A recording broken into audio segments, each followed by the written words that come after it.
Hey everybody, this is my 29-gallon miscellaneous tank, and the key fish in this tank are the angelfish. And as of yesterday, I was having some issues with aggression. This big one we've got right here front and center, I believe to be female, but has always been the very dominant fish in this tank and has always been very aggressive. For a couple of years, I had a mated pair, this one and another one, or so they seemed, or so I thought.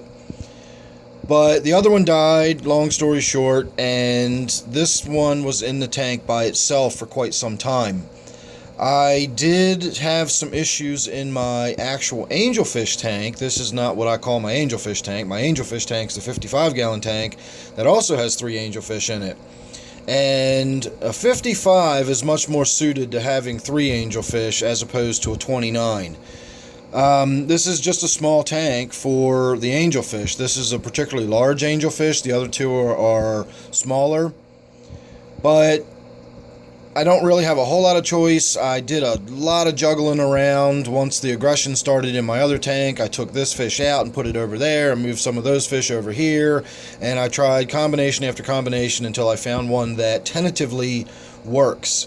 And I generally don't have issues between them, but as you can see, that sort of twitching, almost that sort of what are you looking at kind of behavior, that is not that unusual for me. Angelfish are cichlids. They tend to be aggressive. Even mild-mannered angelfish tend to be somewhat aggressive and territorial, especially when you get males and you get breeding behavior and, fish that have separated off or paired off. But right now you can see the smaller one is up in the corner, still kind of laying low and hiding. But this one here, dead center, that's hard to see right now, that one, as of yesterday, was being so bullied by this large one that this one was lying on its side underneath that rock down there, believe it or not. I'll attach a card to the video if you haven't seen it yet, but all the way down the bottom where that loach just swam through, excuse me, is where this angelfish was hiding. So I've been keeping my eye on it all day. When I came in this morning and turned the lights on, everybody was mid-tank because it had been dark. Within a little while, the lights being on, this one was forced back down underneath the rock. Next time I checked a few hours later, it was out from under the rock, but it was kind of doing what it's doing now. It was just sort of staying to itself and staying up in the corner. It's definitely being stressed and harassed by this one. And this one does not seem to be. So I'm not sure if they're mated and paired off. I'm not sure what's going on here. This is the smallest one in the tank.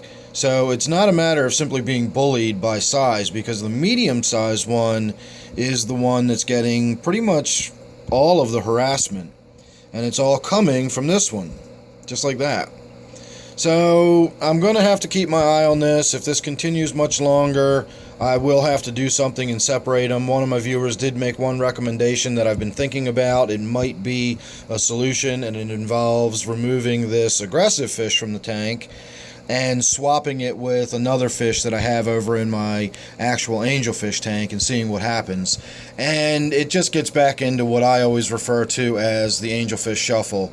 I have had so many issues over the years with angelfish. I always wanted a tank that just had 6 or 8 angelfish in it, and I kept that for a long time. That's why I called my angelfish tank my angelfish tank. It was full of angelfish.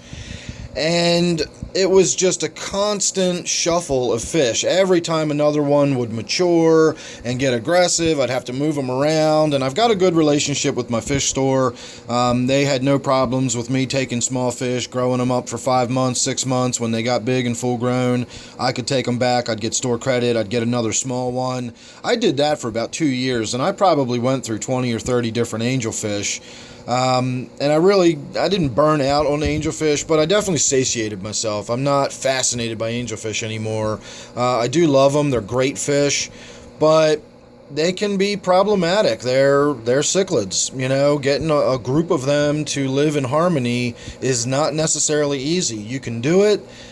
Getting a group of females together is the best bet, but these are not fish that you can easily tell males from females like other cichlids. They don't have big difference in their fins or their coloration. You actually have to look at their vent and their, whether they've got an ovipositor or not.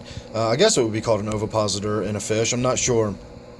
But basically, you have to look at the breeding organs and determine that way, and often you can't really tell until they're in breeding condition, and suddenly you find out, well, you've got 3 males and 1 female, and, well, what do? You've got 4 fish in your tank. If you don't have options, you're in a bad way right there, so they're not necessarily easy to keep in groups, so keep that in mind.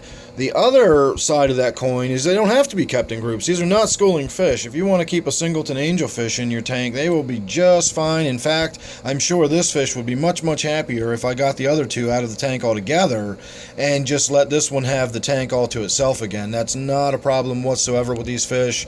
And like I said, in some circumstances, it's probably would make the fish happier. So that's a little bit about my experience with angelfish. I will do an actual video where that's what I discuss. I just want to try to get a little bit of this behavior on video and have a little bit of a chat about my experience with these fish. But someone did ask me to shoot a video specifically about my experience with angelfish and keeping them, and I will do that one of these days here real soon. I'll set up the tripod and we'll just have a nice long look at my angelfish tank, and I'll just have a little discussion about my experience with them and keeping them and so on and so forth. So make sure you're subscribed, that way you won't miss that one or anything else. I'm actually processing a couple of videos right now, so you don't want to miss those. Don't forget, this is my 29-gallon miscellaneous tank. So thanks for watching. Hope you enjoyed it. Hope that was informative to somebody. And stay tuned for updates. See you real soon.